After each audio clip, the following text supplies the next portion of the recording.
주님 말씀하소서. 사무엘상 3장 15절.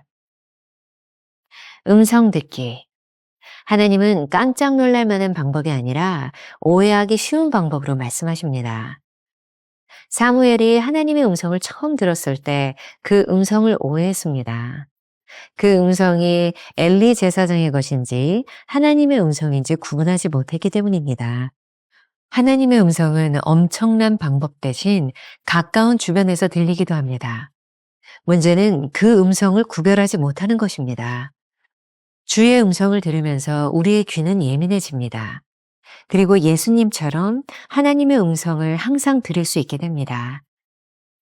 사무엘에게 하나님의 음성은 오해하기 쉬운 방식으로 들렸습니다. 그래서 우리는 주님 말씀하소서라고 말하는 습관을 가져야 합니다. 말씀이 우리에게 익숙해질 수 있도록 들어야 합니다. 주님의 음성을 들어야 주님과 동행하는 삶을 살 수 있기 때문입니다. 순종의 딜레마. 우리는 종종 하나님의 말씀을 전함으로 누군가에게 상처를 주지 않을까 염려합니다. 문제는 이런 고민이 우리를 불순종으로 인도하는 순종의 딜레마가 됩니다. 이런 상황에서 우리는 누구의 조언이 필요하지 않습니다. 이는 하나님 앞에서 우리가 결정해야 할 순종의 문제입니다. 하나님께서는 사무엘에게 엘리의 조언을 들으라고 하지는 않으셨습니다. 그러므로 사무엘은 그 문제를 스스로 결정해야 했습니다. 당신을 향한 하나님의 부르심은 어쩌면 당신의 엘리 제사장에게 아픔을 줄지도 모릅니다. 그러나 다른 사람의 삶의 고통을 막으려다가 당신과 하나님 사이에 방해물을 놓을 수도 있습니다. 하나님 말씀에 순종하기를 원한다면 하나님 앞에서 결단해야 합니다.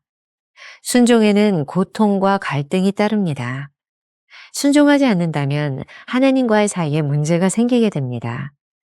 신앙적 결단을 내려야 하는 순간이 오면 사람의 조언을 의지하지 않도록 하십시오.